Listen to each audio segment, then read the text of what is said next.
Welcome back to Lore 2 Horror, where we dive deep into the darkest corners of video game lore and uncover the terrifying truths that lie beneath the surface. Tonight, we venture into the shadowed realm of Bloodborne, into a place that appears as sanctuary but reveals itself to be something far more sinister. We're exploring the Hunter's Dream, a pocket dimension that masquerades as refuge while functioning as the most elaborate prison ever conceived by cosmic horror. In the twisted streets of Gehrman, where blood runs thick and beasts prowl through fog-shrouded alleys, there exists a place of seeming peace. After your first death, after that initial encounter with the grotesque reality of this plague-ridden city, you find yourself transported to what appears to be salvation. Rolling hills dotted with white lilies, a quaint workshop bathed in ethereal moonlight, and gentle companions who promise to help you on your journey. But appearances, as we'll discover, can be devastatingly deceptive. The Hunter's Dream is perhaps one of the most psychologically complex locations in all of From Software's catalogue. It functions on multiple levels simultaneously, as a gameplay hub and narrative device, and what could be interpreted as a manifestation of cosmic imprisonment that operates through the illusion of safety and purpose. Tonight, we'll examine the established lore of this deceptive realm, while also exploring how its various elements might be understood as both sanctuary and prison, comfort and manipulation, hope and eternal damnation. When we venture into interpretative territory, analyzing the deeper meanings and implications of what we observe, we'll make it clear that we're moving beyond established canon into the realm of thematic analysis and speculation. Introduction to the Hunter's Dream. Picture this. You've just arrived in Gehrman, seeking treatment for some mysterious ailment that has driven you to this forsaken city.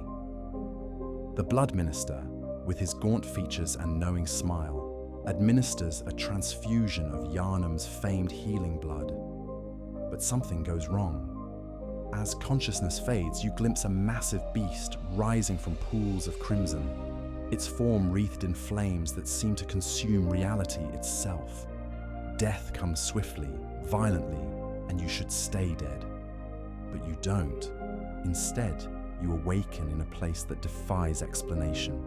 A pocket dimension suspended between dream and reality, between salvation and damnation. The Hunter's Dream greets you with an almost pastoral serenity that feels impossibly out of place, given the horrors you've just witnessed. Rolling meadows stretch to the horizon, punctuated by weathered gravestones that stand like silent sentinels over this otherworldly landscape. White lilies bloom and wilt in an endless cycle, their petals catching moonlight that never seems to change, creating an atmosphere of perpetual twilight that appears both beautiful and unsettling.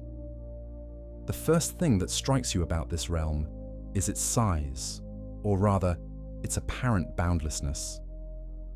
Unlike the cramped claustrophobic streets of Gehrman, with their maze-like architecture and oppressive atmosphere, the Hunter's Dream feels vast and open. This openness could be seen as a form of psychological manipulation, creating the illusion of freedom while actually constraining movement to specific areas. The rolling hills eventually give way to an impenetrable fog, and those mysterious pillars in the distance, those towering spires that seem to stretch infinitely upward, remain forever out of reach, though their exact purpose remains unexplained in the game's lore. These pillars, shrouded in mist and seemingly constructed from weathered wood and stone, serve as one of the dream's most haunting features.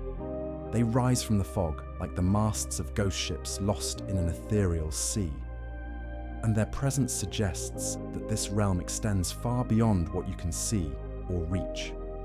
Some interpretations of Bloodborne lore theorize that these pillars represent other dreamers, other hunters who have passed through this realm and left their mark upon its architecture. Others suggest they're architectural echoes of Gehrman itself, the city's tall spires and cathedral towers reflected in this dream space like images in dark water. But perhaps most unsettling is what these pillars suggest in terms of scale and permanence. Based on what we can observe, they hint that the hunter's dream is not a recent creation, not something conjured specifically for your arrival. Instead, they suggest an ancient infrastructure, a system that has been in place for countless cycles, welcoming countless hunters, each believing themselves to be special, chosen, important. If this interpretation is correct, the pillars stand as monuments to the cyclical nature of the hunt itself, reminders that you are not the first to walk these paths, and you will not be the last.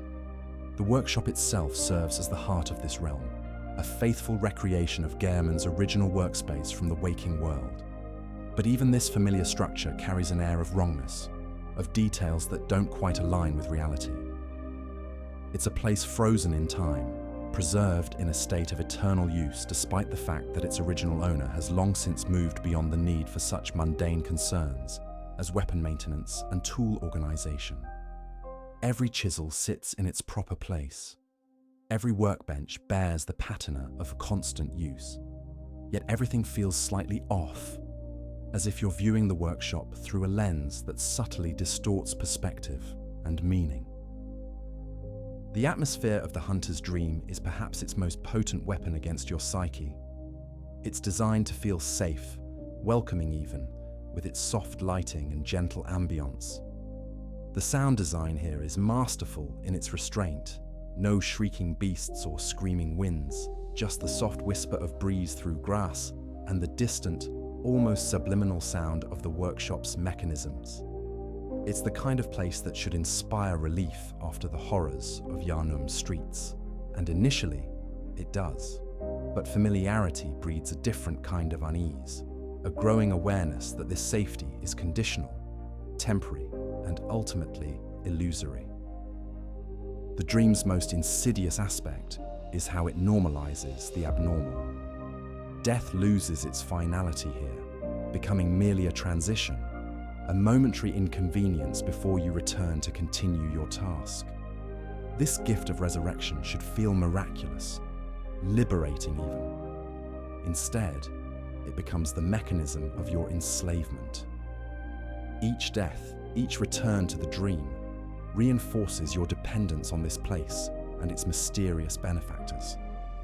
You begin to accept that this twilight realm is home, that the pale figures who offer you comfort and guidance are trustworthy, that the power you gain here comes without cost. The white lilies that carpet the landscape deserve special attention, as they serve as both beauty and omen. These flowers, which bloom and wither in accelerated cycles throughout your time in the dream, carry deep symbolic weight. In real-world symbolism, white lilies are often associated with funeral services, representing the innocence restored to the soul of the departed. They speak of purity, of majesty, and of the peaceful transition from life to death. In the hunter's dream, this symbolism takes on darker implications, creating what could be interpreted as a garden of graves, a beautiful cemetery where the boundaries between life and death have become meaningless. But there's something deeply unsettling about these flowers, something that becomes more apparent as you spend more time in the dream. They grow too quickly, wither too fast, and according to observations from players, their luminescence increases as the blood moon rises over Gehrman. This isn't natural growth, but something accelerated and artificial, which could suggest that the dream itself is feeding on death and renewal, drawing power from the cycle of destruction and rebirth that defines the hunter's existence. The flowers might be seen as a metaphor for the hunters themselves, beautiful, pure, and ultimately doomed to a cycle they cannot escape. The gravestones scattered throughout the dream tell their own story. According to sources, there are more than 360 headstones in the hunter's dream, each potentially marking the passing of a hunter who once walked these same paths, felt this same false sense of security, and ultimately succumbed to the dream's true purpose. The doll herself confirms this when she states, "Over time, countless hunters have visited this dream. The graves here stand in their memory. These aren't monuments to victory or achievement, but markers of a grim history, evidence of how many souls have been caught in this cosmic web." The most chilling aspect of these memorial markers is their anonymity. Unlike proper graves, they bear no names, no dates, no personal touches that might honor the individuals they represent. They are uniform, impersonal, suggesting that the dream views its inhabitants not as unique individuals, but as interchangeable components in a larger machine. You are not special here, not chosen or blessed, but merely the latest in an endless procession of souls conscripted into service. When you first arrive in the hunter's dream, the experience is designed to feel like awakening from a nightmare. The contrast with Gehrman's horror is stark and deliberate. Where the city offers only darkness and terror, the dream provides light and tranquility. This initial relief is crucial to the dream's function as a prison, because it establishes a psychological dependency. You come to associate the dream with safety, with respite from the horrors of your mission. You begin to look forward to death, to see it not as failure, but as homecoming. This psychological manipulation is extraordinarily sophisticated, operating on levels that most hunters never consciously recognize. The dream doesn't imprison you through bars or chains, but through comfort, through the gradual erosion of your desire for true freedom. Why would you want to leave a place where death has no permanent consequence, where friendly faces offer assistance, where your power grows with each completed task? The dream makes slavery feel like privilege, makes imprisonment feel like protection. As we delve deeper into the nature of this place, we'll discover that every element of the hunter's dream, from its inhabitants to its architecture, from its temporal properties to its connection to the waking world, serves the singular purpose of maintaining a cosmic lie. It's a carefully constructed illusion designed to keep you functioning within a system that benefits entities whose motivations and methods remain deliberately obscured. The dream is beautiful because beauty is an effective tool of control. It's peaceful because peace makes you complacent. It's helpful because help creates obligation. The hunter's dream represents one of the most sophisticated forms of psychological imprisonment in all of horror fiction, video game or otherwise. It doesn't break your will through torture or terror, but through kindness, through the slow erosion of your ability to imagine any existence beyond its boundaries. It makes you grateful for your chains, thankful for your cage, and ultimately willing to fight to preserve the very system that keeps you enslaved. Tonight, we'll explore every aspect of this deceptive realm, from its ethereal architecture to its enigmatic inhabitants, from its temporal anomalies to its cosmic connections. We'll examine how the dream functions as a prison without walls, a trap without visible mechanisms, and a form of damnation disguised as salvation. By the time we're finished, you'll understand why the hunter's dream may be one of the most terrifying locations ever created in the medium of interactive horror. The architecture of dreams. The physical structure of the hunter's dream tells a story of carefully orchestrated deception where every architectural element serves the dual purpose of comfort and control. Unlike the Gothic complexity of Gehrman's labyrinthine streets, the dream presents itself with deceptive simplicity, a single building surrounded by open meadows, with clear sight lines and no hidden alleyways where danger might lurk. This apparent simplicity is itself a form of psychological manipulation, designed to make you feel that you can understand and control your environment in ways that the waking world never allowed. The workshop stands as the centerpiece of this realm, a faithful but subtly wrong reproduction of Gehrman's original workspace from the abandoned old workshop beneath Gehrman. Every detail has been preserved with meticulous care. The worn wooden floors that creak in exactly the right places, the tool-laden workbenches that bear the patina of generations of use, the carefully organized weapon racks that speak of a craftsman's dedication to his art. But preservation is not the same as authenticity, and the workshop in the dream carries an air of museum-like stasis that becomes more unsettling the longer you examine it. The building itself appears to defy certain logical expectations of architecture. Rooms seem larger inside than their external dimensions would suggest, and the layout sometimes appears to shift in subtle ways that you might not consciously notice, but that could register as a persistent sense of disorientation. The workshop's lighting comes from no identifiable source, creating an even, shadowless illumination that eliminates the dark corners where secrets might hide, but also removes the visual anchors that help define space and distance in the real world. Most disturbing is the workshop's relationship to time and decay. In the waking world, buildings age, tools rust, and wood warps with temperature and humidity. The dream's workshop shows none of these natural processes. Every surface remains exactly as it was when first created, trapped in a state of eternal maintenance that could suggest the artificial nature of this entire realm. The tools are always sharp, the wood always smooth, the mechanisms always perfectly functional. This timelessness should feel magical, but instead might create an uncanny valley effect where everything looks right, but feels fundamentally wrong. The interior layout of the workshop reveals careful attention to psychological comfort and control. The main room provides clear sight lines to all entrances and exits, eliminating the possibility of being surprised or trapped. The weapon storage areas are easily accessible but clearly organized, creating a sense of arsenal security without overwhelming the space with displays of violence. The workbenches are positioned to encourage focused activity while maintaining awareness of the room's other occupants. Every aspect of the design subtly encourages you to spend time here, to think of this as your base of operations rather than a way station.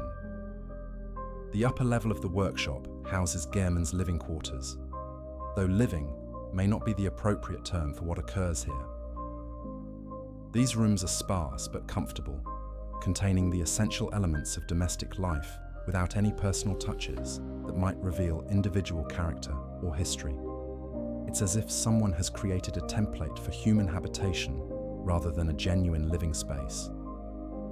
The bedroom, in particular, feels more like a display than a place of rest, with its perfectly made bed and carefully arranged personal effects. One of the most psychologically significant architectural features is the dream's lack of true enclosure. Unlike buildings in the waking world, the workshop here has no locked doors, no private spaces that are truly inaccessible.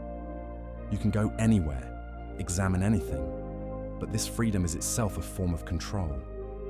By removing the barriers that normally define personal space and privacy, the dream eliminates your ability to establish genuine autonomy or independence. You exist within its structure, entirely on its terms. The workshop's storage areas deserve particular attention, as they reveal the true scope of the dream's function. The weapon storage doesn't just hold a few tools, but contains space for a seemingly endless variety of armaments, each carefully catalogued and maintained.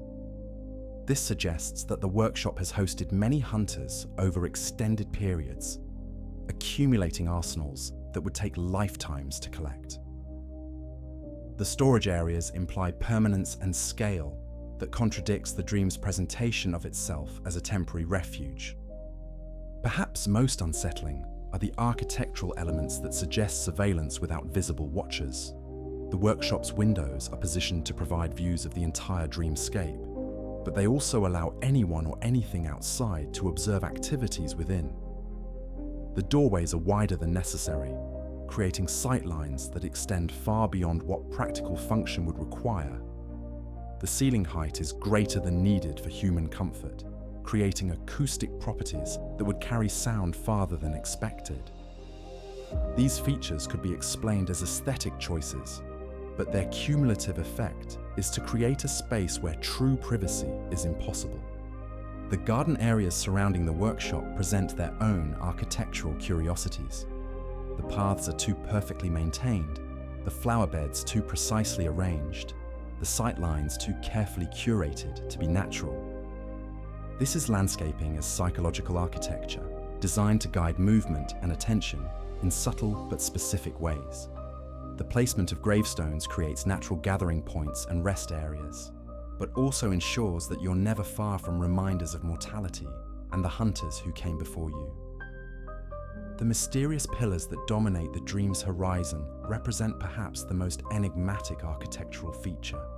These massive structures appear to be constructed from weathered wood and stone, rising from the fog-shrouded landscape like the masts of impossibly large ships. Their purpose remains unclear, but their presence suggests infrastructure on a scale that dwarfs human comprehension.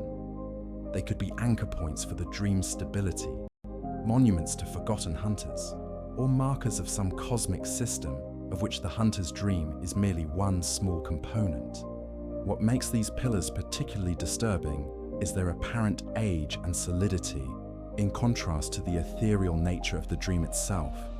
While everything else in this realm feels somewhat insubstantial, like a detailed hallucination that might dissolve at any moment, the pillars appear ancient and permanent. They suggest that whatever forces created the hunter's dream have been at work for far longer than human civilization, operating on timescales that make mortal concerns irrelevant. The fog that shrouds the edges of the dream serves as both architectural element and psychological barrier. It's not simply weather, but a carefully maintained boundary that prevents exploration beyond designated areas. The fog is too uniform, too persistent, too conveniently placed to be natural. It creates the illusion of infinite space while actually constraining movement to approved areas, much like the way certain video game areas use invisible walls disguised as natural barriers. The lighting throughout the dream deserves analysis as architectural element in its own right. The illumination comes from no identifiable source, but creates perfect visibility for human activity while casting no harsh shadows that might create hiding places or visual confusion. This is not natural light, but artificial illumination designed to support specific functions. The lack of shadows also eliminates one of the key ways humans unconsciously gauge space and distance, contributing to the subtle disorientation that pervades the realm. The acoustic properties of the dream's architecture reveal another layer of careful design. Sound carries differently here than in the waking world, with conversations remaining clear across greater distances, while environmental noise is muted to levels that never interfere with communication. This creates an audio landscape that supports social interaction and collaborative activity, while eliminating the acoustic privacy that might allow for secret planning or independent thought. The maintenance systems of the dream represent perhaps the most philosophically troubling aspect of its architecture. Everything here remains in perfect condition without visible maintenance crews, replacement supplies, or natural wear patterns. This suggests either supernatural forces constantly at work, or a fundamental alteration in the relationship between matter and time. Either possibility has profound implications for the nature of reality within the dream and raises questions about what other natural laws might have been suspended or altered.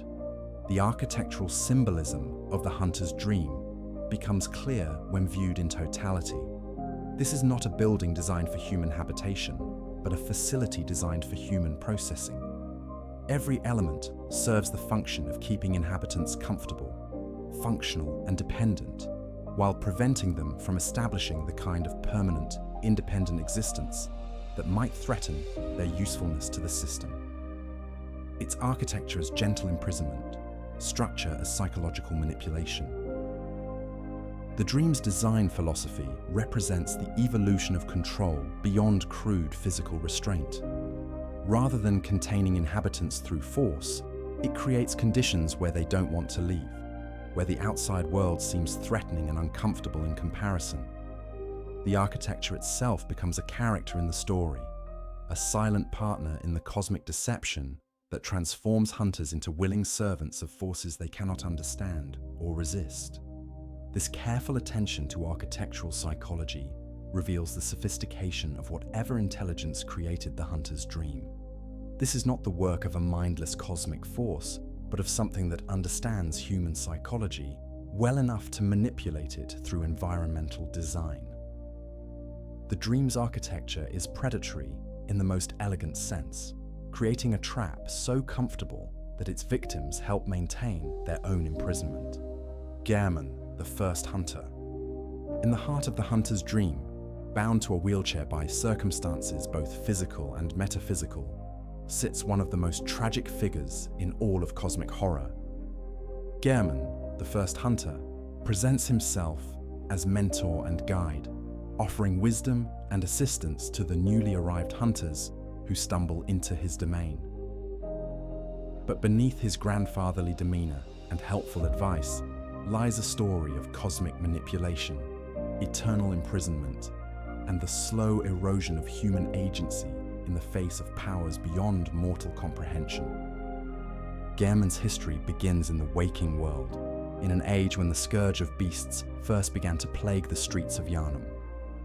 According to the game's lore, as stated in his garb description, at the start of the beast scourge, Gehrman was the first of the Yharnamites to take notice of the beasts and became the first hunter. He adapted his everyday tools and clothing into the instruments of a deadly new profession, becoming the template for all hunters who would follow, establishing not just the practical techniques of beast slaying, but the philosophical framework that would define the hunt itself. The workshop that bears his name stood as the center of this early resistance against the beast scourge. Here, Gehrman trained the first generation of hunters, passing on not only combat skills, but the deeper wisdom needed to maintain humanity in the face of such overwhelming horror. His students looked to him not just as a teacher, but as a father figure, someone who could provide stability and purpose in a world that seemed to be collapsing into chaos and madness. Among these students was Lady Materia, a noble from Cainhurst who abandoned her family's bloodthirsty traditions to follow Gehrman's path of disciplined hunting. According to the game's lore, she was a citizen of Cainhurst and is a distant relative to Queen Annalise. The relationship between Materia and her mentor appears to have been complex, layered with admiration and respect, though the extent of Gehrman's feelings toward her is suggested through his later creation of the doll in her image. Materia represented what seems to be everything Gehrman valued in a hunter: skill, dedication, moral clarity, and the strength to resist the corruption that claimed so many of their colleagues. The tragedy of Maria's eventual fate would become the defining trauma of Gehrman's existence. Based on evidence from the Old Hunters DLC, Materia participated in the raid on the fishing hamlet and witnessed or participated in horrors that deeply affected her. Whether through the weight of the secrets she was forced to carry, or simply the accumulated psychological toll of the hunt itself, Materia eventually chose to end her own life. Her death appears to have shattered Gehrman in ways that would never fully heal, creating wounds that would fester across the centuries and ultimately lead to his imprisonment in the dream. In his grief and isolation, Gehrman found himself increasingly detached from the world of the living. The workshop that had once buzzed with activity fell silent as other institutions took over the training and deployment of hunters. The Healing Church established its own hunter programs. The School of Mensis pursued its esoteric experiments, and various independent groups developed their own approaches to dealing with the beast threats. According to the game's background lore, Gehrman's original workshop became obsolete and was eventually abandoned, though the exact timeline of these events remains unclear in the game's chronology. It was in this state of profound loneliness and purposelessness that Gehrman made the decision that would damn him to eternal servitude. According to the lore, following the closing of the Hunter's Workshop, its founder, Gehrman, lacked purpose and sought contact with the Great Ones, and one known only as the moon presence answered. The exact methods he used remain unclear, but it likely involved his knowledge of the old blood and the artifacts accumulated during his years as a hunter. His goal appears to have been creating a sanctuary for hunters, a place where they could find rest and preparation between their battles against the beasts.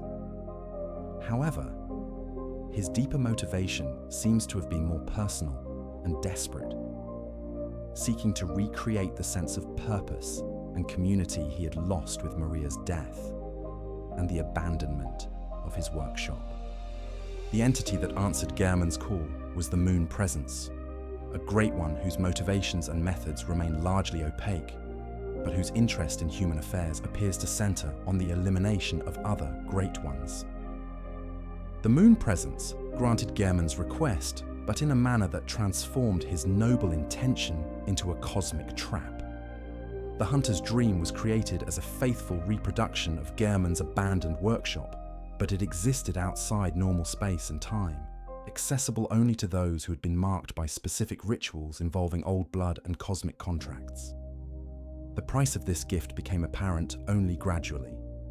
Gehrman found himself bound to the dream, not as its master, but as its caretaker, unable to leave, unable to die, condemned to serve as guide and mentor to an endless succession of hunters who would be drawn into the dream's web.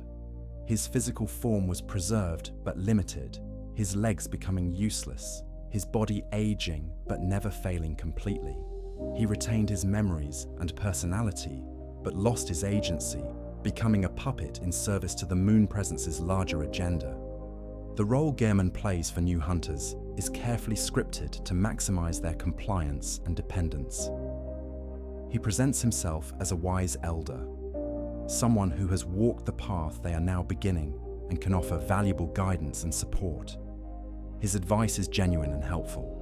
His concern for their well-being appears authentic, and his offers of assistance come without obvious strings attached. New hunters naturally gravitate toward him as a source of stability and authority in a situation that defies rational explanation. But Gehrman's mentorship serves the dream's purposes rather than the hunter's true interests. He guides them toward accepting their role in the cosmic system, helps them become more effective instruments of the moon presence's will, and most importantly, ensures that they remain within the dream's influence rather than seeking escape or alternatives. His grandfatherly persona masks the fact that he is, willing or not, complicit in their entrapment. The psychological toll of this eternal performance is evident in Gehrman's behavior when he believes himself unobserved. Players who remain in the dream long enough may hear him talking to himself, muttering about Maria, expressing regret about his choices, and revealing the depth of his awareness regarding his situation. He knows he is trapped, knows that he is complicit in trapping others, but lacks the power to change his circumstances or warn his charges about the true nature of their situation. Gehrman's relationship with the plain doll represents perhaps the most disturbing aspect of his imprisonment. After Maria's death, he crafted a physical replica of her form, imbuing it with enough life force to serve as a companion and assistant. The doll possesses Maria's appearance and voice, but none of her personality, creating a hollow echo that provides companionship without genuine connection. This artificial relationship serves as both comfort and torment for Gehrman, offering the illusion of his lost student's presence while constantly reminding him of everything he has lost. The doll's existence also reveals the extent of Gehrman's knowledge and capabilities. Creating artificial life, even in limited form, requires deep understanding of forces that most humans never encounter. This suggests that Gehrman's original fall into the moon presence's service was not accidental, but the result of deliberate experimentation with powers beyond his ability to control. He sought to become more than human in order to serve humanity, but succeeded only in becoming a prisoner of inhuman intelligence. As hunters progress through their missions and grow in power and insight, Gehrman's demeanor toward them begins to change. Where he once offered simple guidance and encouragement, he becomes more distant, more formal, and occasionally more ominous in his warnings about the path they are walking. This shift reflects his growing awareness that successful hunters will eventually outgrow their need for the dream's protection and begin to pose a threat to the system that keeps him enslaved. The revelation of Gehrman's true role comes only at the end of the hunt, when the cosmic system has extracted maximum value from the hunter's service and must decide their fate. At this moment, Gehrman drops his grandfatherly facade and reveals himself as an agent of the Moon Presence, offering what he presents as mercy, but what is actually the system's preferred method of disposal. His offer to grant the hunter a peaceful death is genuine in its intent. He truly believes this is the kindest fate he can offer. But it serves the larger purpose of preventing the hunter from achieving the kind of transcendence that might threaten the cosmic order. If the hunter refuses Gehrman's offer, they are forced to confront him in combat, and this battle reveals the full extent of his preserved abilities. Despite his apparent frailty and confinement to a wheelchair, Gehrman in combat moves with supernatural speed and grace, wielding his signature burial blade with deadly effectiveness. This transformation is both impressive and heartbreaking, showing the magnificent hunter he once was, while emphasizing how thoroughly that person has been reduced to a tool in service of alien interests.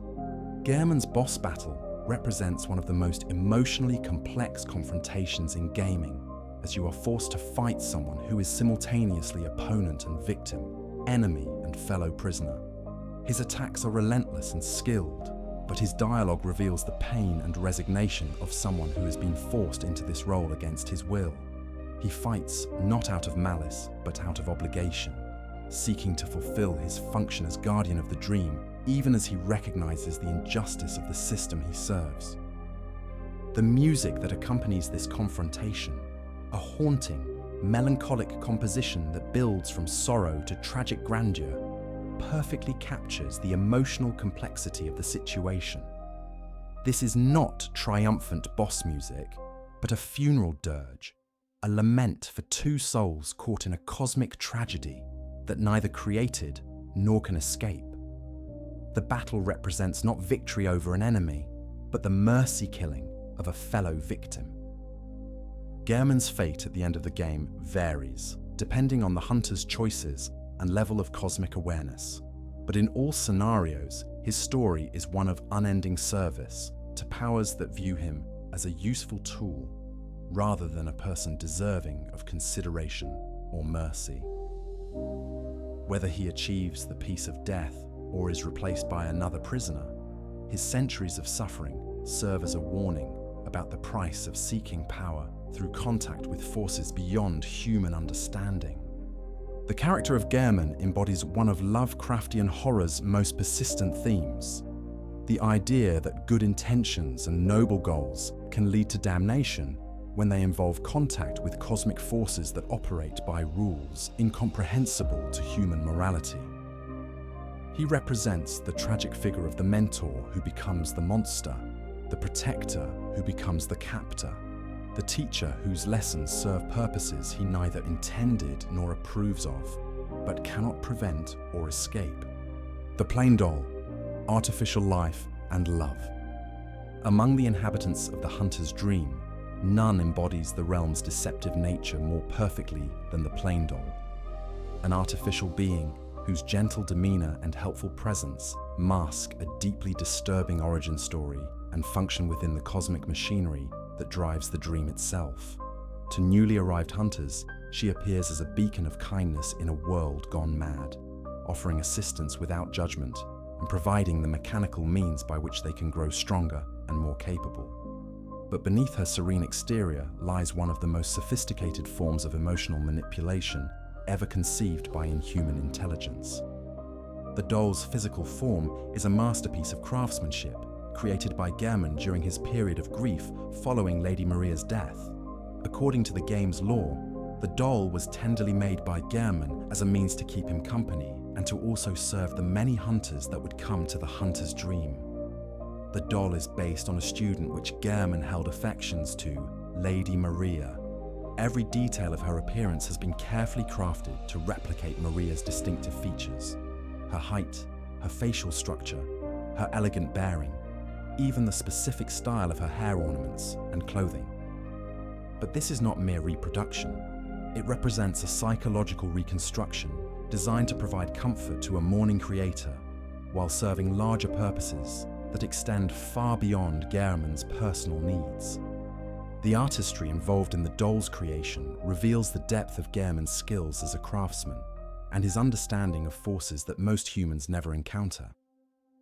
Creating even a crude simulacrum of life requires knowledge of anatomy, materials, science, and engineering that pushes the boundaries of what's possible with traditional tools and methods. But the doll is far more than a sophisticated puppet. She possesses awareness, personality, and the ability to interact meaningfully with her environment and the hunters who seek her assistance. The source of the doll's animation remains one of the dream's mysteries.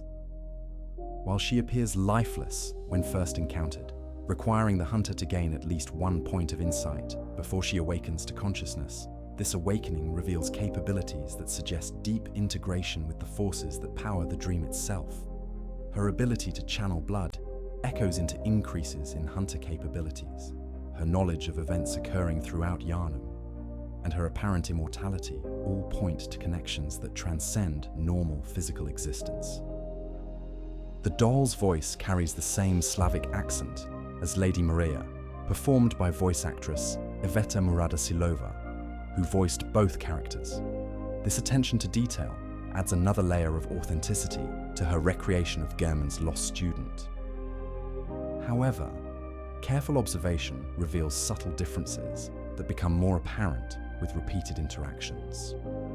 Where Maria's voice carries undertones of determination and intensity, the doll's speech patterns appear softer, more nurturing, designed to soothe and encourage rather than inspire and challenge. This difference could suggest that the doll represents not Maria as she truly was, but Maria as Gehrman wished her to be.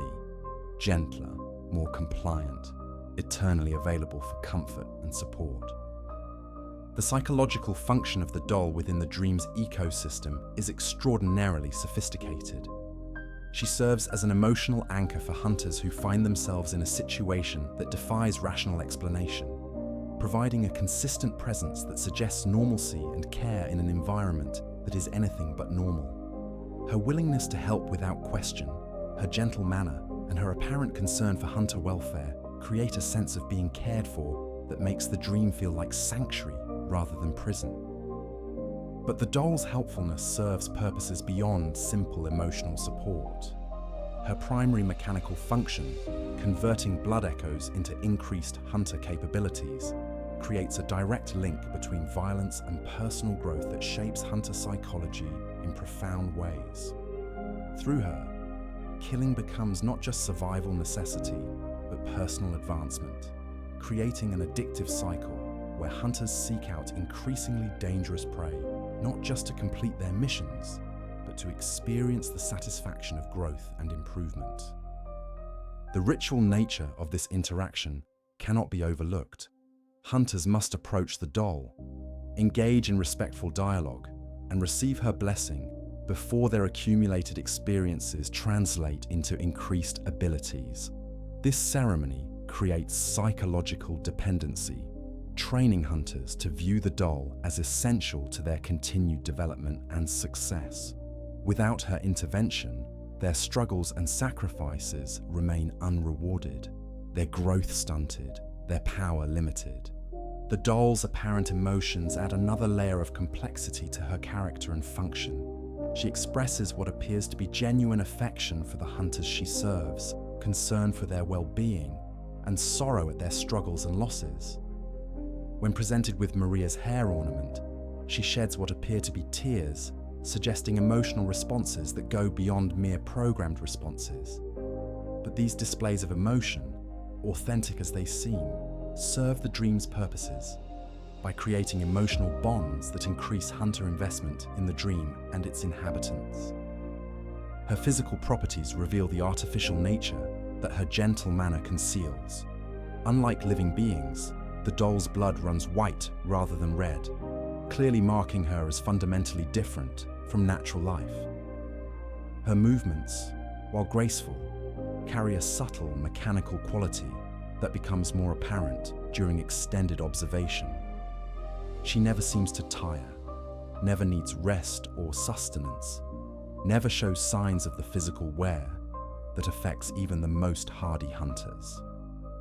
These details create an uncanny valley effect that should be disturbing but somehow isn't, which could suggest that her design includes elements specifically intended to minimize psychological discomfort with her artificial nature. The doll's knowledge extends far beyond what direct observation within the dream would provide. She demonstrates awareness of events occurring throughout Yharnam, understanding of the cosmic forces at work in the hunt, and insight into the psychological states of individual hunters. This omniscience suggests direct connection to the intelligence that created and maintains the dream, making her not just a resident, but an extension of the system itself. Her dialogue evolves as hunters progress through their missions, revealing different aspects of her personality and awareness. Early interactions focus on basic assistance and encouragement, but later conversations touch on deeper philosophical questions about the nature of existence, the meaning of artificial life, and the relationship between creator and created. These discussions seem designed to keep pace with hunters' growing insight and understanding, ensuring that the doll remains relevant and engaging throughout their journey. The doll's relationship with Lady Maria's memory represents one of the most psychologically complex aspects of her existence. She recognizes Maria's belongings and reacts to them with apparent emotion, but she lacks Maria's actual memories and experiences. This creates a situation where she embodies the physical form of someone she has never been, carrying the weight of expectations and associations she cannot truly fulfill. The tragedy of this situation extends beyond Gehrman's loss to encompass the doll's own incomplete existence. Her interactions with Gehrman reveal the hollow nature of their relationship, despite its appearance of companionship. The doll treats Gehrman with respect and apparent affection, but their conversations lack the depth and history that characterize genuine relationships. She knows him as her creator, but not as the complex individual he was before his imprisonment in the dream. This artificial relationship provides Gehrman with companionship while denying him the authentic connection he truly craves. The doll's presence during different endings reveals her true loyalties and the extent of her integration with the dream's purpose. In the Yharnam sunrise ending, she mourns the hunter's departure, suggesting genuine attachment. In the honoring wishes ending, she serves the new guardian as faithfully as she served the old. In the childhood's beginning ending, she cradles the newly transformed hunter with maternal tenderness. In each case, her primary allegiance appears to be to the system itself, rather than to any individual within it. The philosophical questions raised by the doll's existence extend far beyond the boundaries of the game itself. What constitutes authentic emotion in an artificial being? Can programmed responses become genuine feelings through repetition and interaction? Does the source of consciousness matter less than its expression and effects? The doll embodies these questions without providing easy answers, creating a character who is simultaneously artificial and authentic, programmed and spontaneous, tool and individual. The doll's design as a character represents one of the most sophisticated examples of artificial life in horror fiction. She avoids the typical tropes of robots seeking humanity or artificial beings rebelling against their creators. Instead, she embodies a more subtle horror. The idea that authentic seeming care and affection can be manufactured, programmed, and deployed for purposes that have nothing to do with the well-being of their recipients. Her existence serves as a warning about the seductive power of artificial comfort and the danger of accepting care that comes without genuine understanding or authentic relationship. The hunters who benefit from her assistance never question her true nature or motivations because her help is so effective and her manner so appealing. She represents the perfect caregiver precisely because she has been designed rather than developed, created rather than grown, programmed rather than educated. The plain doll stands as one of the most sophisticated psychological weapons in the hunter's dream arsenal, a being whose artificial nature is hidden behind such perfect simulation of care and concern that questioning her authenticity never occurs to those she serves. She embodies the dream's core deception that safety, comfort, and growth are possible within its boundaries without cost or consequence, that artificial relationships can substitute for authentic connection, and that service to cosmic forces can be made palatable through gentle management and emotional manipulation. The Moon Presence, Great One Puppet Master. At the apex of the hunter's dream's hierarchy of control and manipulation stands an entity whose true nature and motivations remain largely shrouded in cosmic mystery, the Moon Presence, known to the doll by the more intimate name of Flora. This Great One serves as the ultimate architect and beneficiary of the elaborate system that transforms human hunters into unwitting instruments of its will, operating through layers of indirection and manipulation that make its influence nearly impossible to detect until the moment of final revelation. The Moon Presence represents one of the most sophisticated forms of cosmic horror ever conceived, embodying the Lovecraftian principle that the most terrifying entities are those whose motivations and methods remain fundamentally incomprehensible to human intelligence. Unlike the more obviously malevolent Great Ones encountered throughout Bloodborne, the Moon Presence operates through what appears to be benevolence, creating systems of support and empowerment that serve its purposes while providing genuine benefits to those who serve it. The physical form of the Moon Presence, when finally revealed, defies easy categorization or description. According to observations from the game, its body appears to be constructed from human flesh and bone, but arranged in configurations that make no anatomical sense. Dozens of tentacles emerge from what might be called its head, creating a corona of writhing appendages that suggests both organic growth and deliberate arrangement.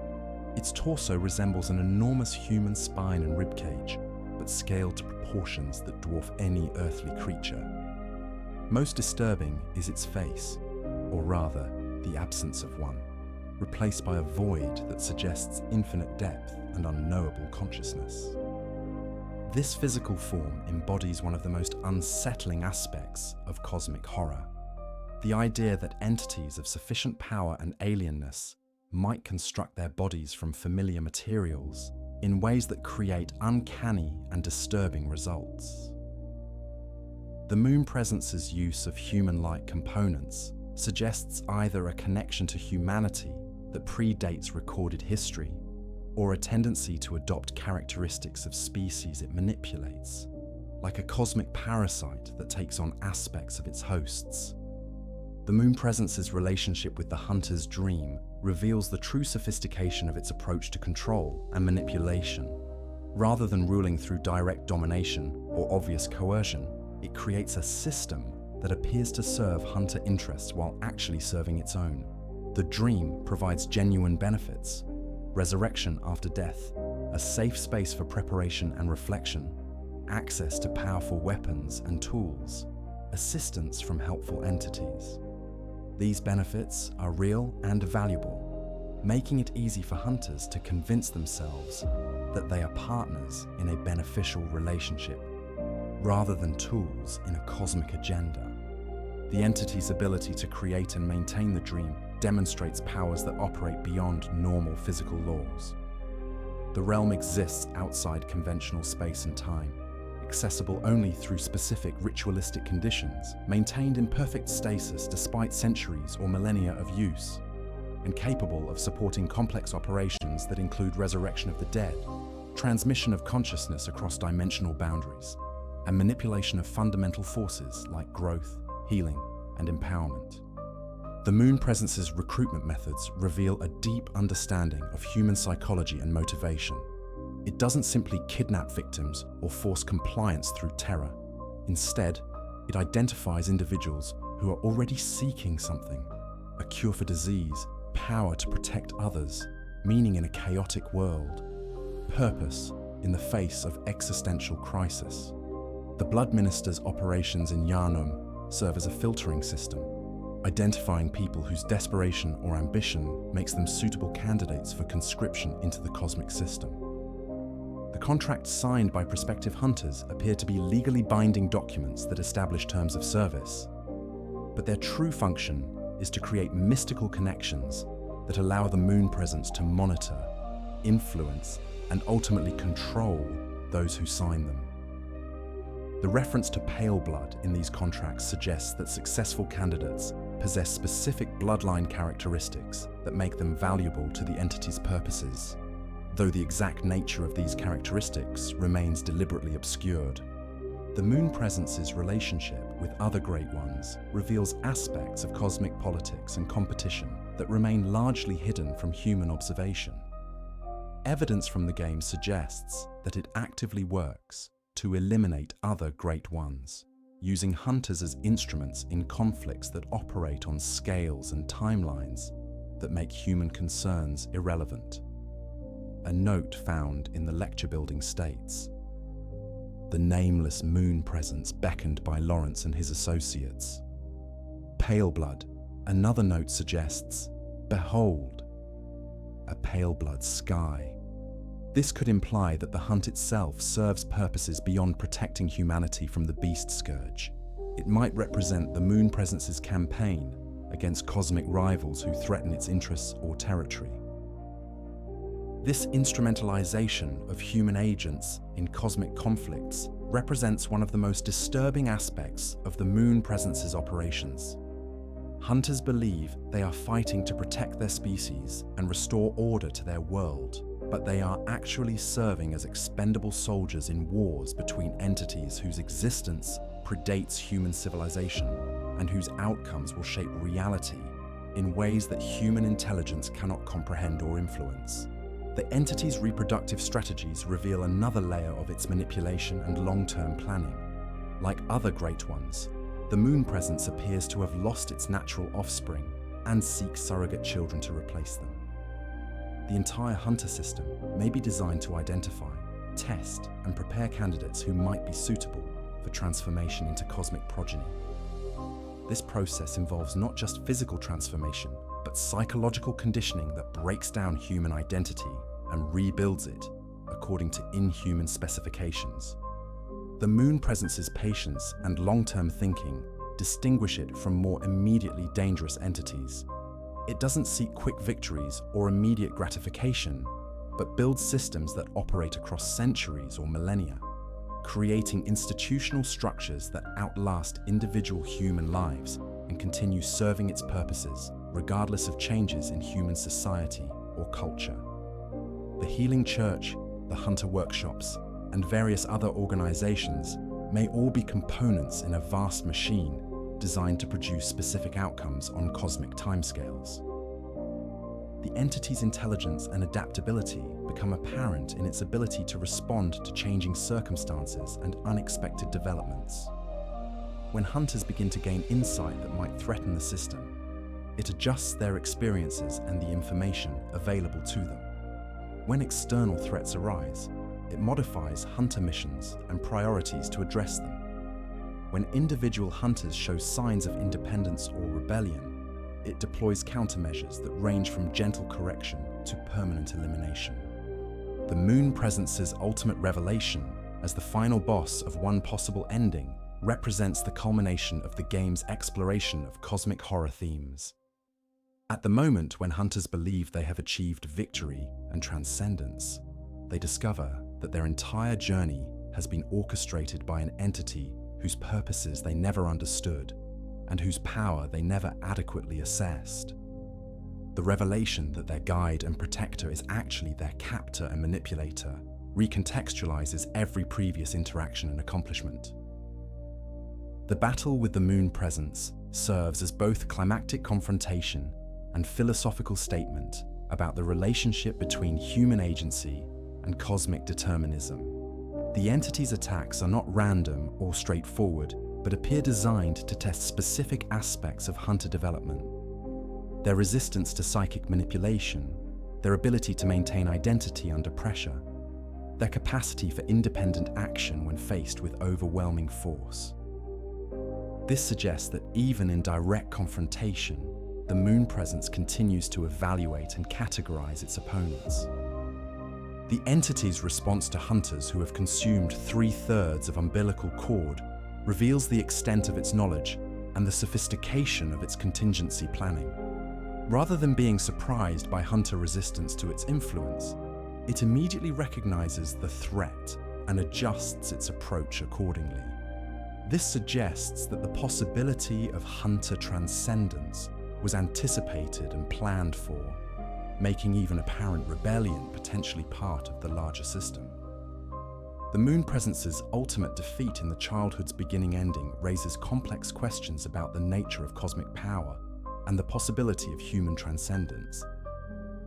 The hunter's transformation into an infant Great One could represent genuine evolution beyond the entity's control, or it could be the intended outcome of a breeding program designed to produce exactly this kind of cosmic offspring. The ambiguity is intentional, preserving the fundamental mystery of whether human action can truly escape cosmic manipulation or simply serves larger purposes that remain hidden. The moon presence embodies the most sophisticated form of cosmic horror, not the mindless destructive force or the obviously malevolent entity, but the seemingly beneficial patron whose assistance comes at prices that are only revealed when it's too late to refuse payment. It represents power that works through systems and institutions rather than direct action, influence that operates through psychology and manipulation rather than physical force, an intelligence that plans on scales that make human resistance seem futile, even when it appears successful. As the ultimate puppet master of the hunter's dream, the moon presence demonstrates how cosmic horror can evolve beyond simple fear of the unknown, to explore the more subtle terror of discovering that known and trusted systems are actually mechanisms of exploitation and control. It serves as a reminder that in a universe where consciousness and intelligence can develop along completely alien lines, even apparent kindness and assistance may serve purposes that have nothing to do with human welfare or cosmic justice. The hunter's contract, bound by blood. The journey into the hunter's dream begins not with violence or terror, but with a contract, a document that appears to be a standard medical consent form, but may mask something more complex. In the opening moments of Bloodborne, as consciousness fades following the administration of Gehrman blood, players encounter the Blood Minister's request to sign what looks like a medical agreement. This moment of bureaucratic normalcy, occurring in a sterile clinical setting, conceals what could be interpreted as conscription into a cosmic system that will claim not just the body, but potentially the soul itself. The contract itself appears straightforward, mentioning only the mysterious condition known as pale blood and referencing standard medical procedures. However, based on what follows, the act of signing seems to create connections that transcend the merely legal or medical, establishing bonds that persist beyond death, beyond consciousness, and potentially beyond the boundaries of individual existence itself. The signature might serve as more than consent. It could represent a mark of ownership, a claim staked by forces whose nature and intentions remain hidden until it is far too late to withdraw consent. The Blood Minister, who administers this ritual, represents himself as a medical professional, providing necessary treatment to desperate patients. His clinical manner and medical vocabulary create an atmosphere of legitimate healthcare that obscures the true nature of what is occurring. But careful observation reveals details that suggest something far more complex and sinister than straightforward medical intervention. His intimate knowledge of pale blood, his apparent age despite his vigorous demeanor, and his casual familiarity with processes that should be experimental all point to a figure who serves interests that extend far beyond individual patient care. The timing of the contract signing is crucial to its effectiveness as a psychological manipulation. Patients who seek out Gehrman's blood ministration are typically in states of desperation, suffering from conditions that have proven resistant to conventional treatment. They arrive already committed to accepting unusual risks in exchange for potential relief, making them ideal candidates for contracts that might seem questionable under normal circumstances. The clinical setting and medical context provide additional layers of authority and legitimacy that discourage careful examination of terms and conditions. The transfusion process that follows the contract signing serves multiple functions beyond the ostensible medical treatment. The Gehrman blood introduced into the patient's system carries properties that extend far beyond healing, creating physiological changes that make the recipient suitable for roles they never consciously agreed to fill. The blood serves as both medicine and binding agent, creating dependencies that ensure compliance while providing capabilities that make rebellion increasingly difficult. The vision that accompanies the transfusion, the sight of a massive beast rising from pools of blood before bursting into flames, represents the first glimpse of the true nature of the system being entered. This is not random hallucination, but prophetic vision, showing the candidate their likely fate should they prove unsuitable for the role being prepared for them. The beast represents the monstrous transformation that awaits those who cannot maintain their humanity under the pressures of the hunt, while the flames suggest the complete dissolution that claims those who lack the strength to serve the system's purposes. The death that follows this vision serves as the final stage of the recruitment process, severing the candidate's connection to normal existence and establishing their dependence on the supernatural systems that will sustain them going forward. This death is not failure, but graduation, not ending, but transformation into something that can operate within the cosmic machinery that drives the hunt. The transition from mortality to the suspended existence of the hunter's dream marks the completion of the contract's true purpose. The resurrection that occurs upon arriving in the hunter's dream represents the first delivery on the contract's promises. The candidate awakens not just alive but enhanced, possessing capabilities that exceed normal human limitations, while retaining enough of their original identity to maintain motivation and purpose. This resurrection is genuine and valuable, providing immediate evidence that the system can deliver on its promises, while creating psychological investment in continued cooperation.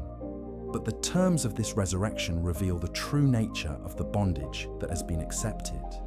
Death no longer represents an escape from obligation, but merely a temporary inconvenience that returns the hunter to their base of operations for equipment, guidance, and redirection toward continuing service. The gift of resurrection becomes a chain that binds the recipient to an existence they cannot escape through normal means, creating a form of immortality that serves the system's needs rather than the individual's desires. The hunters who accept these terms find themselves operating under conditions they never explicitly agreed to but cannot protest or renegotiate. They have become instruments of forces whose nature they do not understand, pursuing goals that may have nothing to do with their original motivations, serving interests that remain hidden behind layers of indirection and misdirection. The contract they signed in ignorance becomes a prison they cannot escape through any means they comprehend. The mechanics of how the contract maintains its hold over hunters reveals the sophistication of the system that created it. The bond operates not through physical restraint, but through dependency and manipulation of circumstance. Hunters find that their enhanced capabilities only function within the parameters established by their supernatural patrons, that their resurrection only occurs when it serves the larger agenda, and that their apparent freedom of action exists only within boundaries they never consciously agreed to accept. The psychological impact of this bondage extends far beyond simple resentment or rebellion. Hunters often experience genuine gratitude for the gifts they have received: resurrection, enhanced abilities, purpose in the face of chaos, companionship in their struggles. This gratitude makes questioning the system feel ungrateful and potentially self-destructive, creating internal conflict that serves to maintain compliance even when external enforcement is minimal. The social dynamics created by the contract system reveal another layer of its effectiveness as a control mechanism. Hunters form bonds with others who share their condition, creating communities of mutual support that also serve as systems of mutual surveillance and enforcement. Departure from the group would mean not just loss of supernatural support, but abandonment of the only relationships that truly understand the hunter's situation and experiences. The long-term consequences of the hunter contract extend far beyond the individual who signs it. The changes wrought by Gehrman blood and the supernatural systems that sustain hunter existence appear to be heritable, affecting not just the original contractor, but their descendants and potentially entire bloodlines. This suggests that the contract creates obligations that persist across generations, turning families into resources for the cosmic systems that manage the hunt. The variations in contract terms and their implementation reveal the adaptability of the system that administers them. Different hunters receive different capabilities, face different challenges, and operate under subtly different conditions, suggesting that the contracting process includes evaluation and customization designed to maximize each individual's utility to the larger agenda. This personalization makes the bondage feel less like imprisonment and more like partnership, obscuring the fundamental inequality of power and information that characterizes the relationship. The attempts by various hunters to escape or modify their contracts reveal the futility of rebellion within a system designed by intelligence that operates on cosmic scales. Hunters who refuse missions find themselves facing circumstances that make compliance the only viable option. Those who seek to warn others discover that their warnings are dismissed or misunderstood. Those who attempt to break their bonds through force or ritual find themselves facing powers that make resistance seem pointless and potentially destructive to everything they claim to protect. The revelation that even successful completion of the hunt doesn't necessarily end the contract's hold creates one of the most disturbing aspects of the entire system. Hunters who achieve their apparent objectives, ending the beast scourge, defeating the Great Ones, saving Gehrman from cosmic interference, discover that their success has only qualified them for new forms of service or transformed them into new types of resources for the entities they thought they were fighting. The hunter's contract represents one of the most sophisticated forms of supernatural bondage in horror fiction, achieving its hold not through obvious coercion, but through a combination of desperation, legitimate benefit, psychological manipulation, and gradual revelation of terms that were never fully disclosed. It demonstrates how cosmic horror can evolve beyond simple fear of the unknown, to explore the more complex terror of discovering that systems we rely on for safety and advancement are actually mechanisms designed to extract service and sacrifice for purposes that have nothing to do with our welfare or wishes. The contract serves as a warning about the dangers of accepting help without fully understanding its source, cost, or true purpose, and about the way that desperate circumstances can make even obviously problematic agreements seem necessary and beneficial. It embodies the horror of discovering that consent given in ignorance remains binding even when the full scope of what was agreed to becomes clear, and that the systems designed to help us may actually be the mechanisms of our own enslavement. Messengers and other dream entities. Throughout the hunter's dream, countless small figures emerge from the earth itself, their pale forms and eager gestures creating an atmosphere of helpful omnipresence. The messengers, as these entities are known, present themselves as benevolent spirits who revere hunters and exist solely to serve their needs. According to the doll, the little ones, inhabitants of the dreamer. They find hunters like yourself, worship and serve them, But their constant presence, their intimate knowledge of hunter activities, and their systematic organization raise questions about their true nature and whether they might represent something more complex than simple helpful spirits. The physical appearance of the messengers immediately establishes them as beings that exist outside normal biological categories. Their small humanoid forms possess the proportions and basic structure of human infants, but their pale, almost translucent skin and their ability to phase in and out of solid matter mark them as fundamentally non-human entities. They possess no visible means of sustenance, no apparent need for rest or shelter, and no individual variations that might suggest personal identity or autonomous existence.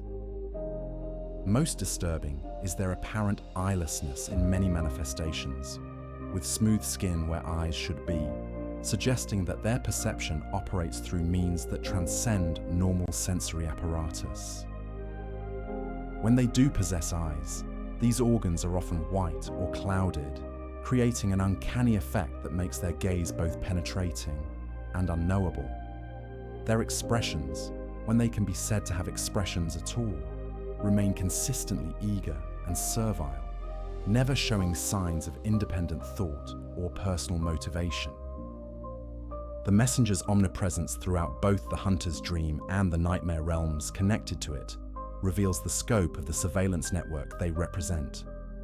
They cluster around lanterns that serve as checkpoints and fast travel points, monitor graveyards where fallen hunters are memorialized, and maintain the bath-like structures that serve as shops and service points throughout the system. Their positioning ensures that no hunter activity goes unobserved, no transaction occurs without documentation, and no movement happens without being tracked and recorded. The Bath Messengers, who serve as the dream's primary merchants, represent the most developed and organized manifestation of these entities. Arranged in groups within large, chalice-like structures that evoke both baptismal fonts and commercial displays, they create a shopping experience that feels both familiar and deeply wrong.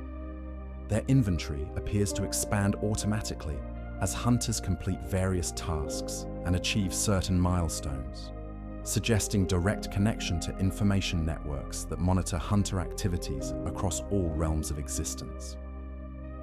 The currency systems managed by the Bath Messengers reveal another layer of the control mechanisms at work within the dream.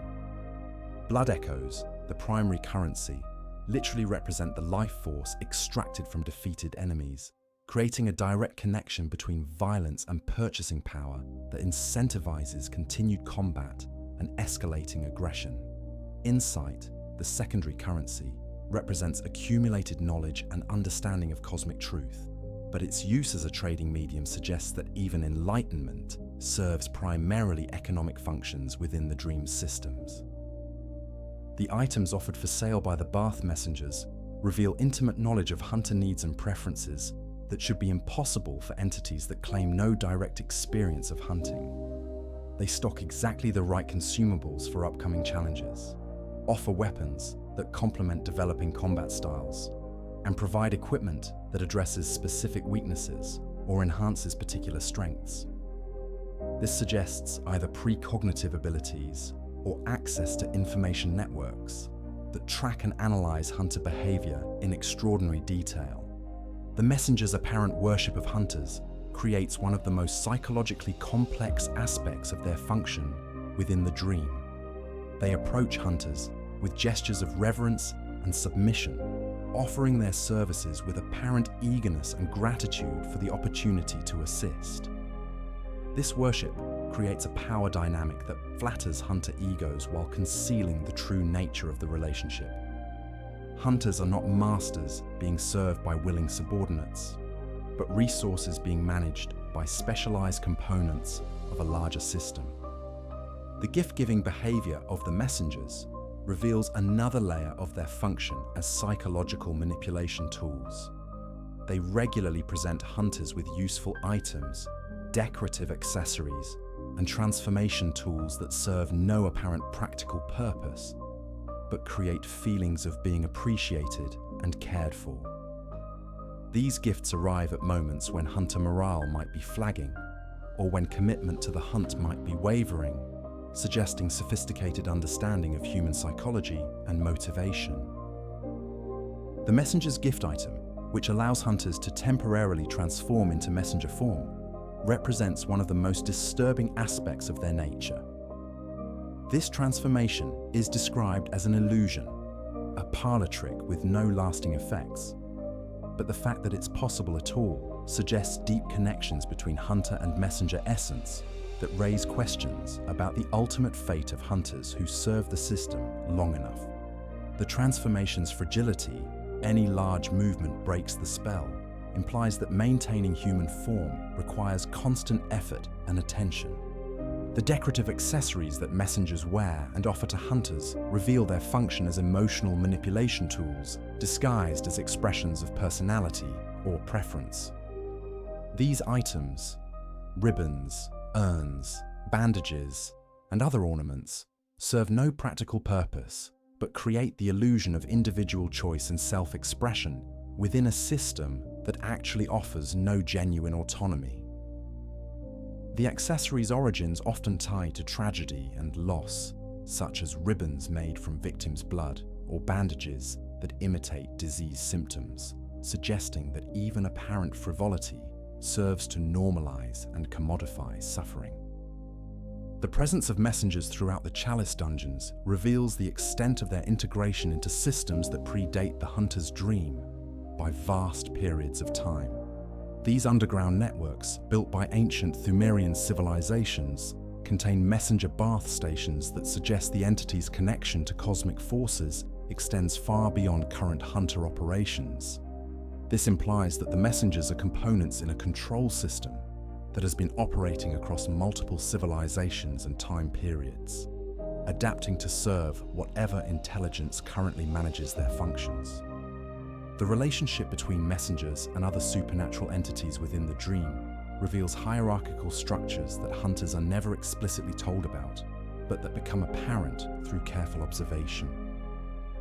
Messengers defer to the Doll and Gehrman, but they also show awareness of forces beyond the dream's immediate environment, suggesting that their loyalty extends to systems and entities that remain hidden from hunter perception. The messenger's connection to communication and information transfer, as suggested by their name and their role in facilitating note-sharing between hunters, reveals their function as components in a vast data collection and distribution network. The notes they carry between hunters serve not just communication but surveillance purposes, allowing the system to monitor hunter thoughts, strategies, and developing insights that might pose threats to established order. The messengers found embedded in various monstrous creatures throughout Gehrman and the Nightmare Realms suggest a more sinister aspect of their nature. These entities appear to be parasitic or symbiotic, able to integrate with other life forms in ways that enhance or modify their host's capabilities while potentially compromising their autonomy. The Winter Lanterns, Large Crawlers, and Brain of Mensis all incorporate messenger forms into their structure, suggesting that the boundaries between helper and parasite, service and subsumption may be far more fluid than hunters realize. The evolutionary implications of messenger integration with other entities raise disturbing questions about the ultimate fate of hunters who serve the system faithfully. If messengers can merge with and modify other life forms, and if they show particular affection for hunters who serve the system well, the possibility exists that long-term service might result in integration rather than reward. Transformation from autonomous agent into component of the collective system that manages cosmic affairs. The messenger's apparent immortality and their ability to exist across multiple realms simultaneously suggest that they represent a form of existence that transcends individual consciousness and physical limitation. They may be fragments of larger entities, projections of cosmic intelligence, or synthetic beings created specifically to serve the functions they perform within the dream and related systems. Their exact nature remains deliberately obscured, but their capabilities suggest connections to forces that operate on scales far beyond human comprehension. The comfort that hunters derive from messenger presence reveals the sophisticated nature of their psychological programming. Despite their obviously non-human nature and their constant surveillance, hunters consistently describe positive feelings when interacting with messengers. This suggests that the entities emit subtle influences, possibly pheromones, psychic emanations, or other forms of subconscious manipulation, that create artificial feelings of safety and affection that serve to maintain hunter compliance and cooperation. The messengers embody one of cosmic horror's most effective themes: the idea that beings that appear helpful and harmless may actually be components in systems of control and manipulation that operate beyond human understanding. They represent the perfect servants precisely because they have been designed rather than evolved, created rather than born, programmed rather than educated. Their constant presence creates the illusion of being cared for, while actually ensuring that no aspect of hunter existence remains private or unmonitored. As components in the hunter's dream's machinery of control, the messengers demonstrate how cosmic horror can hide in plain sight, disguised as assistance and comfort, while actually serving purposes that have nothing to do with the well-being of those they appear to help. They serve as a reminder that in systems designed by inhuman intelligence, even the most apparently benevolent helpers may be pursuing agendas that view human welfare as secondary to larger cosmic objectives. The prison metaphor, layers of entrapment. The hunter's dream functions as what could be seen as one of the most sophisticated prisons ever conceived, one that appears to operate not through physical barriers, but through layers of psychological, emotional, and spiritual entrapment that might make escape seem not just impossible, but undesirable. Unlike traditional prisons that rely on walls and guards to maintain control, the dream seems to achieve the same result through more subtle means, by potentially making its inhabitants genuinely grateful for their confinement and actively resistant to attempts at liberation. The physical layer of imprisonment in the hunter's dream is the most subtle and therefore the most insidious. The realm presents itself as boundless and free, with rolling meadows that stretch to the horizon and open skies that suggest infinite possibility. But this apparent freedom is carefully constructed illusion. The fog that shrouds the boundaries prevents exploration beyond designated areas. The mysterious pillars in the distance remain forever unreachable, and the pathways that seem to offer multiple directions all lead back to the same central locations. This creates what could be interpreted as a form of imprisonment that the prisoner helps maintain through their own psychology. Because the boundaries are not obviously restrictive, because they are presented as natural limitations rather than artificial constraints, inhabitants may accept them without question. The dream appears to use the landscape itself as a containment system, creating conditions where prisoners might police their own movements and accept their limitations as natural rather than imposed. The temporal aspect of the dream's operations could be seen as operating on multiple levels simultaneously. Time within the dream appears to move differently than in the waking world, potentially creating disconnection from normal patterns of day and night, seasons and years that help humans maintain psychological orientation and motivation. The perpetual twilight eliminates the natural rhythms that drive biological and psychological cycles, which might create a state of suspended existence, where change occurs only within parameters that seem to be established by the dream systems. More disturbing is the way the dream appears to manipulate the experience of time itself. Moments of crisis seem to stretch indefinitely, while periods of rest and preparation pass in what feels like instant.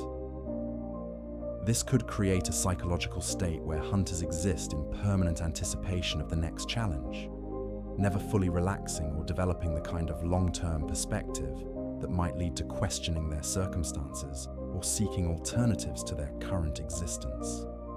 The repetitive nature of the hunter cycle, death, resurrection, preparation, mission, death again, creates a temporal prison that becomes increasingly difficult to escape as it becomes more familiar.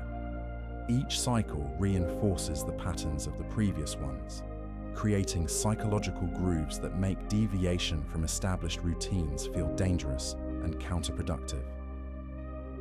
Hunters become addicted to the cycle itself, finding security in its predictability, even as it gradually erodes their ability to imagine alternatives. The emotional layer of the dream's imprisonment may be its most powerful component, operating through the systematic cultivation of dependencies and attachments that make leaving feel like abandonment or betrayal. The doll's gentle care, Gehrman's paternal guidance, and the messenger's eager assistance create a network of relationships that feel authentic and valuable despite their artificial origins. Hunters develop genuine affection for these entities, making departure feel emotionally costly rather than psychologically liberating. The dream also manipulates hunter emotions through carefully managed experiences of triumph and growth. Each successful mission provides not just practical benefits, but emotional satisfaction, creating positive associations with service that make continued compliance feel rewarding rather than compulsory. The system uses the hunter's own need for achievement and recognition to maintain their investment in continuing their assigned roles. Perhaps most insidiously, the dream creates emotional investment through shared suffering and mutual support among hunters. The connections formed with other victims of the system become bonds that strengthen rather than weaken the prison, as hunters become reluctant to abandon colleagues who share their circumstances and understand their struggles. The prison uses the prisoner's best qualities, loyalty, compassion, solidarity, as tools to maintain their confinement. The psychological imprisonment achieved by the dream operates through the systematic alteration of hunter identity and self-perception. Upon entering the dream, hunters undergo a process of redefinition that gradually erases their previous sense of self and replaces it with an identity constructed around their role as instruments of the hunt. This transformation is so gradual and apparently voluntary that hunters participate in their own psychological reconstruction without recognizing what is happening. The dream accomplishes this identity transformation through several mechanisms. First, it provides hunters with capabilities they never possessed in their normal lives: superhuman strength, resilience, combat skills, and most importantly, the ability to return from death. These enhancements become central to the hunter's sense of self, creating dependence not just on the dream's systems, but on the identity the dream has constructed for them. Second, the dream systematically isolates hunters from their previous lives and relationships. The transformation that occurs upon entering the dream makes normal human connections increasingly difficult to maintain, while the demands of the hunt provide justification for neglecting or abandoning previous responsibilities and relationships. Hunters gradually lose connection to the aspects of their lives that might provide alternative sources of identity and meaning. The social structure within the dream creates another layer of psychological imprisonment by establishing hierarchies and roles that feel natural and beneficial while actually serving the dream's control functions. Hunters learn to see themselves as part of an elite group with special responsibilities and privileges, creating ego investment in maintaining their status within the system, rather than seeking escape from it. The spiritual layer of the dream's imprisonment may be the most profound and disturbing, as it involves the gradual corruption or replacement of the hunter's fundamental connection to their own humanity and moral framework. The system doesn't simply use hunters as tools, but transforms them into willing participants in activities they would have found abhorrent in their previous lives. The blood ecosystem serves as a key mechanism in this spiritual transformation, creating direct connections between violence and personal advancement that gradually reshape hunter motivations and moral calculations. Each act of killing becomes not just a necessary evil, but a positive good that contributes to the hunter's growth and effectiveness. The system uses the hunter's own desire for self-improvement to normalize and incentivize increasingly extreme acts of violence. The insight system creates another pathway for spiritual imprisonment by presenting the gradual loss of human perspective as enlightenment and advancement. As hunters gain insight into the cosmic forces at work in their world, they begin to adopt inhuman perspectives that make human concerns seem trivial and irrelevant. This transformation is presented as evolution and growth, rather than corruption and loss, making hunters complicit in their own dehumanization. The dream's spiritual imprisonment reaches its culmination in the way it redefines concepts like duty, sacrifice, and heroism to serve its own purposes rather than authentic moral frameworks. Hunters learn to see their service to cosmic forces as noble calling rather than exploitation, their isolation from humanity as necessary sacrifice rather than tragic loss, their transformation into instruments of inhuman will as apotheosis rather than damnation. The layered nature of these different forms of imprisonment creates a system that becomes stronger rather than weaker over time. Each layer reinforces the others, creating redundant systems of control that make escape increasingly unlikely as hunters become more deeply embedded in the dream's structure. A hunter who begins to question one aspect of their imprisonment finds that challenging it would require abandoning the relationships, identity, and purpose that have become central to their existence. The dream's imprisonment is so effective precisely because it doesn't feel like imprisonment to those within it. Instead, it feels like belonging, purpose, empowerment, and even love. The prison walls are constructed from the prisoner's own needs and desires, making them willing participants in maintaining their confinement. The guards are friends and helpers. The warden is a grandfather figure, the fellow prisoners are family, and the work is meaningful and important.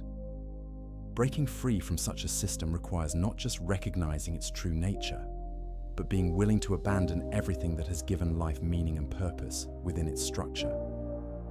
It demands choosing uncertainty over security, loneliness over community, weakness over strength, and meaninglessness over purpose. For most hunters, such a choice is not just difficult, but literally inconceivable, as the dream has become so central to their identity that leaving it would feel like a form of suicide. The hunter's dream represents the ultimate evolution of imprisonment beyond crude physical restraint to sophisticated psychological manipulation that makes the prisoner grateful for their chains. It demonstrates how systems of control can evolve to use the victim's own best qualities, their need for purpose, their capacity for growth, their desire for connection, as the mechanisms of their own enslavement. It serves as a warning about the seductive power of systems that promise to fulfill our deepest needs, while actually exploiting them for purposes we neither understand nor control. Connections to the waking world. The relationship between the hunter's dream and the physical reality of Gehrman appears to be far more complex than simple sanctuary or alternate dimension. The dream doesn't seem to exist in isolation, but may maintain active, ongoing connections to the waking world that could allow it to influence events, harvest resources, and maintain the cycles that serve its cosmic purposes. These potential connections might create a web of interdependence that makes escape from the dream's influence nearly impossible, as its influence appears to extend throughout the very fabric of Gehrman's society and institutions. The most obvious connection between the dream and the waking world manifests through the lanterns that serve as both checkpoints and dimensional gateways throughout Gehrman's streets and structures. These devices, crafted in the distinctive shape of the messengers themselves, represent more than simple fast travel points. They are anchor points that allow the dream to project its influence into physical reality, while providing access routes that bypass normal spatial limitations. The lantern's distribution throughout Gehrman reveals careful planning and preparation that predates the current hunter's arrival by significant periods. They appear in locations that provide strategic access to key areas: the Cathedral Ward, Old Gehrman, the Forbidden Woods, suggesting advanced knowledge of where hunters would need to operate and what challenges they would face. This implies that the dream's influence on Yharnam extends far beyond simply providing sanctuary for hunters, reaching into the very planning and preparation of the missions they undertake. The architectural echoes between the dream and Yharnam create another layer of connection that operates on symbolic and psychological levels. The workshop in the dream faithfully reproduces the abandoned old workshop beneath Yharnam's cathedral ward, but with subtle differences that suggest adaptation for purposes beyond simple recreation. The dream's version lacks the decay and neglect that characterizes the original, frozen in a state of eternal functionality that serves the needs of active hunting rather than historical preservation. More disturbing are the ways the dream's architecture seems to influence or reflect changes in Yharnam itself. Areas that become important to hunter operations sometimes develop architectural features that echo dream elements. Messenger-shaped decorations on lampposts, workshop-style tool arrangements in abandoned buildings, flower patterns that mirror the dream's lily gardens. This suggests either prophetic design or active influence that shapes Yharnam's development to serve the dream's purposes. The blood ministration system that operates throughout Yharnam serves as perhaps the most significant connection between the dream and the waking world, functioning as both recruitment pipeline and resource extraction mechanism. The Healing Church's blood transfusion operations don't simply provide medical treatment, but identify and process potential candidates for conscription into the dream service. The contracts signed by prospective patients create mystical bonds that persist across dimensional boundaries, ensuring that suitable candidates can be retrieved and activated when needed. The Blood Minister's operations reveal the sophistication of this recruitment system. His knowledge of pale blood and his ability to identify suitable candidates suggests access to databases and evaluation criteria that extend far beyond normal medical information. The clinical setting and medical vocabulary provide cover for operations that are actually mystical rather than medical, spiritual rather than scientific, exploitative rather than therapeutic. The beast scourge itself might represent another connection between the dream and Yharnam, potentially serving purposes that extend beyond simple plague or contamination. The pattern of beast transformations, their timing and location, and their relationship to hunter activities could suggest coordination that serves the dream's agenda rather than random infection or natural progression. The beasts might function as training partners, test subjects, and eventually resource sources for hunters whose development requires increasingly challenging opponents, though this remains speculative. The transformation process that turns humans into beasts reveals biological and psychological mechanisms that mirror those used by the dream to transform hunters. Both processes involve the systematic replacement of human identity with something that serves inhuman purposes. Both create dependencies on systems beyond the victim's control, and both result in beings that retain enough of their original nature to be recognizable while losing the aspects that made them truly human. The political and religious institutions of Yharnam show evidence of dream influence that extends far beyond simple coincidence or parallel development. The Healing Church's structure, with its emphasis on blood ministration and cosmic revelation, serves the dream's recruitment and research purposes, while providing legitimate cover for activities that would otherwise attract unwanted attention. The Church's upper echelons show knowledge of cosmic forces and entities that suggest direct communication or guidance from sources connected to the dream. The School of Menses represents another institutional connection to the dream, pursuing research and experiments that serve cosmic agendas while ostensibly working for human advancement. Their ritual activities, their contact with great ones, and their ultimate fate all suggest integration into systems that operate beyond Yharnam's boundaries. while serving purposes that align with the dream's long-term objectives. The hunter organizations that operate independently of the dream reveal the extent of its influence by their relationship to and eventual absorption by dream-connected systems. Groups like Jura's Powder Kegs or Eileen's Executioners start as autonomous organizations, but eventually find themselves either serving dream purposes or being eliminated as obstacles to dream operations. This suggests that the dream's influence grows over time, gradually absorbing or neutralizing potential sources of independent action. The cycle of night and hunt that defines Gehrman's current crisis shows evidence of artificial manipulation rather than natural development. The timing of beast emergences, the availability of weapons and resources needed to fight them, and the appearance of hunters equipped to handle the crisis all suggest coordination by intelligence that operates beyond normal human planning capabilities. The entire crisis may be manufactured to serve the dream's need for suitable testing and training environments. The blood moon that marks the crisis's escalation represents a direct manifestation of cosmic forces in physical reality, suggesting that the boundaries between the dream and the waking world are far more permeable than they initially appear. The blood moon's effects, increasing beast activity, revealing hidden truths, enabling contact with great ones, all serve to advance conditions that benefit the dream's operations, while creating challenges that require hunter intervention. The forbidden knowledge that circulates among Gehrman's scholars and researchers comes from sources that connect directly to the dream's information networks. The insights that drive church doctrine, the revelations that guide Menzies experiments, and the discoveries that shape hunter techniques all originate from contacts with entities and systems that operate through the dream's dimensional framework.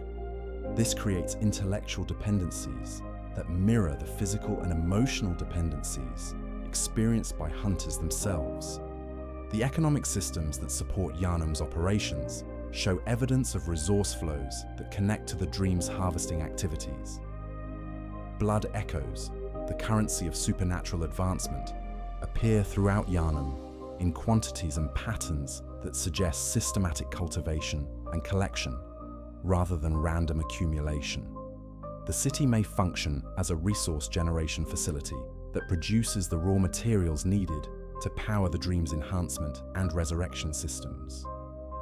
The memory and information systems that preserve Gehrman's history show evidence of selective editing and manipulation that serves the dream's narrative purposes. Key events are obscured or misrepresented, important figures are forgotten or mythologized, and crucial connections are hidden behind layers of symbolism and misdirection. This suggests that the dream's influence extends to the very records and stories that shape how Gehrman's inhabitants understand their own history and circumstances. The social dynamics that define relationships between different groups in Gehrman, hunters, civilians, church members, scholars, show patterns of division and conflict that serve the dream's interests by preventing the kind of unified resistance that might threaten its operations. The various factions remain focused on their conflicts with each other, rather than recognizing their common subjugation to systems that view them all as resources rather than individuals deserving of consideration and respect. The ultimate revelation that Gehrman itself may be a kind of dream or illusion suggests that the connections between the dream and the waking world are so extensive that the distinction between them becomes meaningless. If the entire experience of hunting through Gehrman is actually occurring within dream logic rather than physical reality, then the dream's control extends to every aspect of what hunters perceive as their independent operation in the real world. This possibility reframes every action taken by hunters as occurring within a controlled environment designed to produce specific outcomes rather than genuine choice and agency. It suggests that even apparent rebellion against the dream's authority actually serves its purposes by providing the kind of resistance and challenge needed to properly test and develop hunter capabilities according to cosmic specifications. The connections between the hunter's dream and the waking world ultimately reveal that there is no true escape from the system that created both realms. The boundaries between dream and reality, between sanctuary and prison, between service and slavery, are maintained not by genuine separation, but by psychological conditioning that makes victims believe in distinctions that don't actually exist. The entire system operates as a single, integrated mechanism designed to process human consciousness for purposes that remain hidden behind layers of misdirection and false choice. The three endings and their meanings. The climactic moments of Bloodborne present hunters with what appears to be a choice between three distinct fates, each offering a different resolution to the cosmic nightmare they have navigated. But these endings, examined closely, reveal themselves to be variations on the same fundamental theme: the impossibility of true escape from systems designed by intelligence that operates on scales and timelines beyond human comprehension. Each ending represents not genuine liberation, but different forms of absorption into the cosmic machinery that has driven the entire experience. The Gehrman sunrise ending presents itself as the most straightforward resolution. When Gehrman offers to end the hunter's life and free them from the dream, accepting this offer results in what appears to be genuine escape. The hunter awakens in the waking world as dawn breaks over Gehrman, suggesting that the long night of the hunt has finally ended and that normal life can resume. The sun's rays illuminate a city that appears cleaner and more peaceful than the nightmare landscape that has dominated the hunter's experience. However, this apparent liberation contains disturbing undercurrents that could suggest it may be more complex than simple escape. The hunter's awakening occurs in the same location where they first received their blood transfusion, which might imply that everything they experienced was hallucination or dream, rather than genuine adventure in alternate dimensions. This interpretation would recast the entire hunting experience as a psychological process designed to achieve specific changes in consciousness rather than physical accomplishments in external reality. The doll's appearance at what appears to be the hunter's grave in the dream adds another layer of ambiguity to this ending. If the hunter has truly escaped the dream's influence, why does their departure register as death to the dream's inhabitants? The grave suggests that escape from the system requires the death of the aspect of the hunter's identity that was capable of operating within the dream's parameters, a form of psychological amputation that may be more costly than it initially appears. The peaceful appearance of post-hunt Gehrman may also represent wish fulfillment rather than genuine resolution. The city shows no signs of the devastation that should result from the events of the hunt. No destroyed buildings, no evidence of beast attacks, no indication that the cosmic crisis ever occurred. This suggests either that the entire crisis existed only in the hunter's perception, or that the ending represents a retreat into comforting illusion rather than genuine resolution of the underlying problems. The timing of the sunrise itself raises questions about the nature of the victory it represents. Throughout the hunt, dawn has been promised as the end of the nightmare, the moment when the cosmic forces retreat and normal life resumes.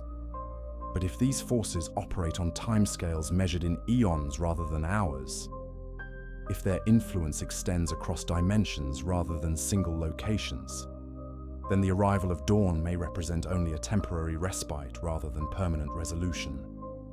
The honoring wishes ending presents hunters with what appears to be a choice to resist Gehrman's offer and fight for their independence. But this apparent rebellion leads not to freedom, but to a different form of enslavement. Defeating Gehrman reveals the moon presence as the true power behind the dream, and this cosmic entity immediately moves to absorb the hunter into its service as the new caretaker of the dream's operations. This ending explicitly reveals the futility of resistance within systems designed by cosmic intelligence. The hunter's victory over Gehrman, achieved through skill and determination that should represent triumph of human agency, over supernatural manipulation. Instead, serves the larger system's purposes by providing it with a replacement component that has been thoroughly tested and proven capable of fulfilling the caretaker role's requirements. The transformation that occurs as the moon presence embraces the hunter represents one of the most disturbing images in the entire game. Apparent divine blessing that is actually absorption into inhuman machinery.